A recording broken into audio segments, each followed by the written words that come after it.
The celebration of Edmond Dantès' betrothal had ended in shock and silence. The music had stopped. The sweets had turned bitter in the mouths of the guests. Mercedes clung to Edmond's father, her face pale and wet with tears. She whispered, "They cannot keep him. Edmond is innocent. Everyone knows it." The old man nodded, though his hands trembled. "Yes, child, but envy is a cruel enemy. I fear something dark has been planned." Indeed, outside the walls of their humble home, two men congratulated themselves in secret, Danglars and Fernand. They had succeeded in their scheme, and now they waited for the storm to destroy their rival. The false letter, written by Danglars and delivered by Fernand, had been placed into the hands of Gérard de Villefort, the deputy prosecutor of Marseille. Villefort was a young man of ambition, eager to rise in government.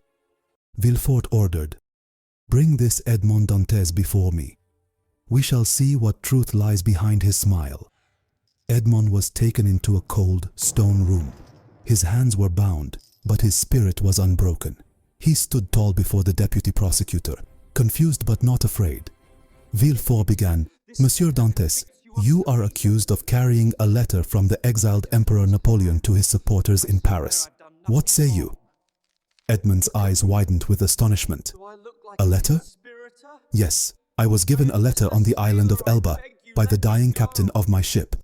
He begged me to deliver it, and I promised. I did not even read it. It was an act of duty, nothing more." Edmond said honestly, "No, monsieur, I only know it was to be delivered in Paris. I wished only to keep my word to my captain. I am a sailor, not a politician." The sincerity in Edmond's voice would have touched any fair-hearted judge. But Villefort's ambition clouded his sense of justice. For when he broke the seal and read the letter, he discovered a terrible truth. It was addressed to a Bonapartist leader, his own father. If the letter became public, Villefort's family name would be ruined and his career destroyed. His heart pounded as he faced the young sailor. Here was a man innocent of plotting, yet carrying evidence that could bring shame upon him. Villefort demanded, "You admit to carrying this letter?" Edmond replied, "Yes, but I swear to you, I had no idea of its contents. I would gladly burn it if it causes harm." Villefort's voice grew cold. "Edmond Dantès, you have confessed to carrying a letter from the enemy of the king. For this, you are guilty of treason. Guards, take him to the Château d'If." Edmond cried, "No, I am innocent. Please, listen to me." But his words were drowned by the clanging of the prison doors.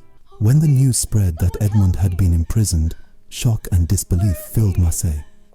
Mercedes refused to believe it. She went from door to door, pleading with officials, crying out that Edmond was no traitor. Edmond's father grew weaker with grief. He had only his son in the world, and now even that comfort had been torn from him. He sat for hours by the window, staring at the sea, whispering Edmond's name. Meanwhile, Danglars and Fernand celebrated quietly. Danglars smiled to himself, imagining the Pharaon under his influence now that Edmond was gone. Fernand, though, cared only for Mercedes. He visited her daily, pretending to comfort her, but secretly hoping her despair would push her into his arms. Yet each time, Mercedes turned away, her loyalty to Edmond unshaken. She said firmly, "I will wait for him. If he is in prison for 100 years, still I will wait." Late at night, Villefort sat in his study. The letter spread before him. His hands shook as he read his father's name once again. If the king discovered that Gérard de Villefort's father was a traitor, all his dreams of power would collapse. With cold determination, he threw the letter into the fire. The flames consumed the paper, turning it into ash. Then he whispered, "Farewell, Edmond Dantès.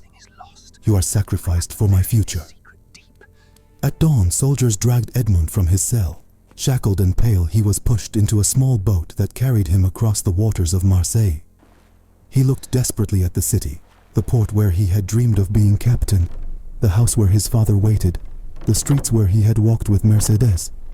Every sight pierced his heart like a blade. Dantès cried, "Where are you taking me?" One guard replied grimly, "To the Château d'If." Edmond's blood turned cold. The Château d'If was a fortress prison built on a rocky island, infamous for housing traitors and prisoners. Few who entered its gates ever returned. As the boat approached the dark stone walls rising from the sea, Edmond's spirit sank. He stretched out his hands toward the city, shouting, "Mercedes! Father, help me!"